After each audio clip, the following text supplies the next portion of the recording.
Hallelujah.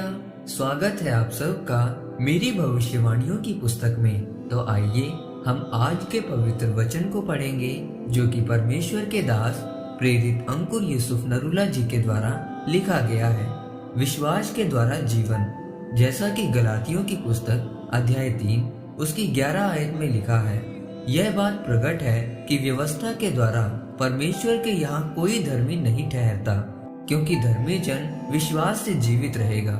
मेरे प्रियो, Bible में लिखा है कि पौलुस ने कहा कि तुम विश्वास के द्वारा जीवित रहोगे।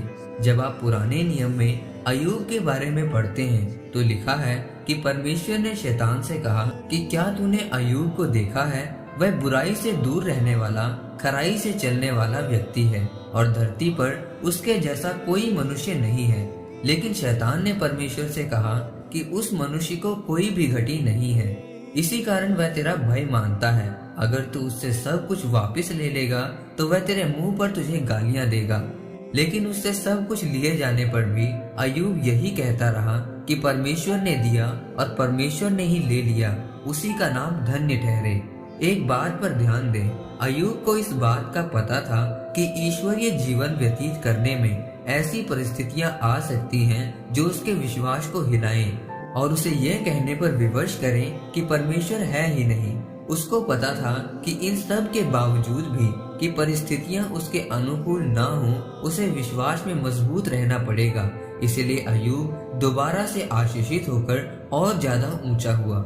मेरे प्रियो, अगर आप इसहाक के बारे में पढ़ें तो लिखा है कि वह शाम के समय मैदान में ध्यान करने के लिए जाता था, क्योंकि जो पत्नी उसको परमेश्वर की अगुवाई से मिली थी उसकी कई साल तक कोई संतान नहीं थी और परमेश्वर का वचन ये था कि मैं तेरे वंश को कनान दूंगा और उसे बढ़ाऊंगा। अब उसके जीवन में यह परिस्थिति बन चुकी थी कि वह परमेश्वर के कहे वचनों पर विश्वास करे या फिर वह उस बात पर विश्वास करे जो उसके साथ हो रहा था। यही कारण था कि इसहाक हर रोज शाम को वचन पर ध्यान करने जाता था ताकि उसका विश्वास बढ़ सके। मेरे प्रियो, परमेश्वर ने अब्राहम से वायदा किया था कि वह उसे आशीषित करेगा और आप उसी की संतान हो।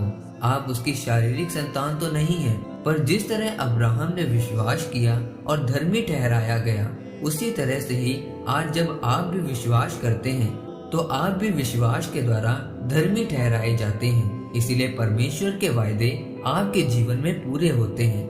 आज आपको यह जानने की जरूरत है कि आप अपने ध्यान को परमेश्वर की ओर केंद्रित करके परमेश्वर की प्रतिज्ञाओं और वायदों को अपनी जिंदगी में पूरा होते हुए देख सकते हैं। याद रखें, अगर आपके अंदर विश्वास नहीं है तो आप धार्मिकता वाला जीवन व्यतीत नहीं कर सकते।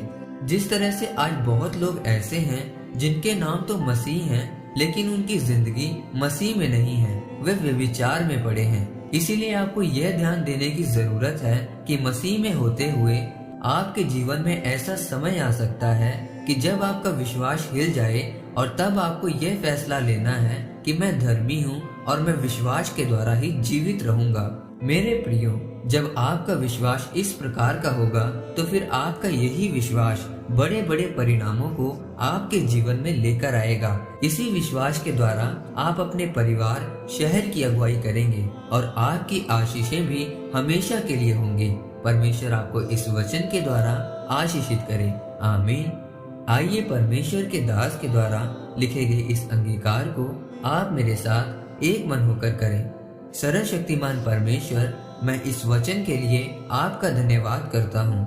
परमेश्वर, मैं अंगीकार करता हूँ कि मैं अपने जीवन की हर एक परिस्थिति में विश्वास में बना रहूंगा और धार्मिकता वाला जीवन व्यतीत करूंगा। प्रभु यीशु मसीह के नाम में आमीन। परमेश्वर आप सबको आज के वचन के ऊपर मनन करने के द्वारा आशीषित करें। आमीन।